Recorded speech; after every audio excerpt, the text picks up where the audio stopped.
Trainee IPS Uday Krishna Reddy వ్యవహారంలో అనుకున్నదే అయ్యింది.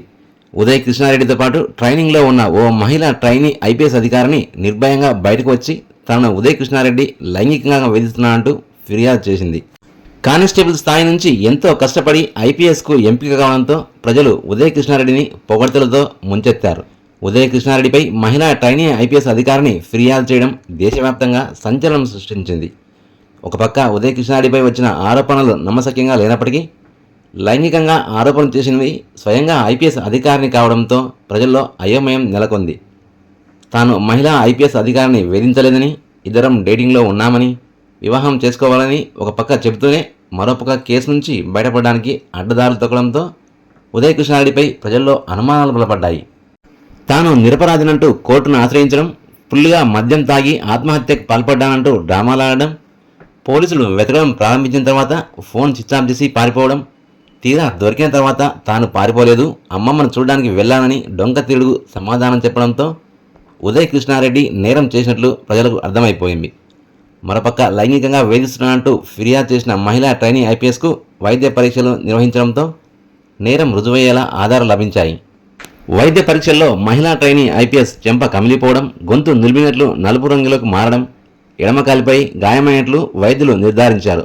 దీంతో రంగంలోకి దిగిన తెలంగాణ పోలీసులు అజ్ఞాతంలోకి వెళ్లిన ట్రైనీ ఐపీఎస్ను వెంబడించి అరెస్టు చేశారు. మహిళా ఐపీఎస్ అధికారిని ఫిర్యాదులో పేర్కొన్న ప్రాంతం వద్దకు ఉదయ్ కృష్ణారెడ్డిని తీసుకువెళ్లి సీన్ రీకన్స్ట్రక్ట్ చేయించి ఉస్మానియా ఆసుపత్రికి తీసుకువెళ్లి వైద్య పరీక్షలు నిర్వహించారు. అనంతరం ఉప్పరపల్లి కోర్టులో హాజరుపరిచారు. బెయిల్ మంజూరు కోసం నిర్వహించిన వాదోపవాదాల సమయంలో తన క్లయింట్ను ఆధారాలు లేకుండా అరెస్టు చేశారని, ఉద్దేశపూర్వకంగా ఆరోపణలు చేశారని బెయిల్ మంజూరు చేయాలంటూ ఉదయ్ కృష్ణారెడ్డి లాయర్ వాదించాడు. ఒక ఐపీఎస్ స్థాయి మహిళనే లైంగికంగా వేధించినట్లు ఆధారాలు ఉన్నాయని, చట్టం నుంచి తప్పించుకునేందుకు ఉదయ్ కృష్ణారెడ్డి ఆత్మహత్యకు ప్రయత్నించడం, అజ్ఞానత్వంలోకి వెళ్లడం చట్టరీత్యా నేరమని ట్రైనీ మహిళా ఐపీఎస్ తరఫున లాయర్ చేసిన వాదోపవాదాలతో ఏకీభవించిన కోర్టు 14 రోజుల పాటు రిమాండ్ విధించింది. దీంతో ఉదయ్ కృష్ణారెడ్డిని పోలీసులు చెంచల్గూడ జైలుకు తరలించారు.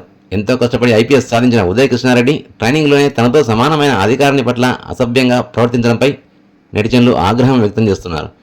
ఇక ఐపీఎస్ ట్రైనింగ్లోనే నేరానికి పాల్పడిన ఉదయ్ కృష్ణారెడ్డి ఉద్యోగం ఉంటుందా లేదా ఊడిపోతుందా అనే విషయానికి వస్తే, నిబంధనల ప్రకారం పోలీసు అధికారులు ఏ నేరంలోనూ ప్రమేయం ఉండకూడదని, మహిళలను లైంగికంగా వేధించిన కేసులో ముద్దాయిగా ఉండడం, చట్టవిరుద్ధంగా ఆత్మహత్యకు పాల్పడడం, చట్టాల నుంచి తప్పించుకునేందుకు అజ్ఞాతంలోకి వెళ్లడం వంటి కారణాలతో ఉదయ్ కృష్ణారెడ్డికి ఉద్యోగం రావడం అసాధ్యమేనని మేధావులు చెబుతున్నారు. ఉదయ్ కృష్ణారెడ్డిని బుధవారం ఆసుపత్రికి తీసుకువెళ్లే సమయంలో వీడియో చిత్రీకరిస్తున్న ఓ జర్నలిస్టుపై దాడి చేయడానికి ప్రయత్నించడం గమనార్హం.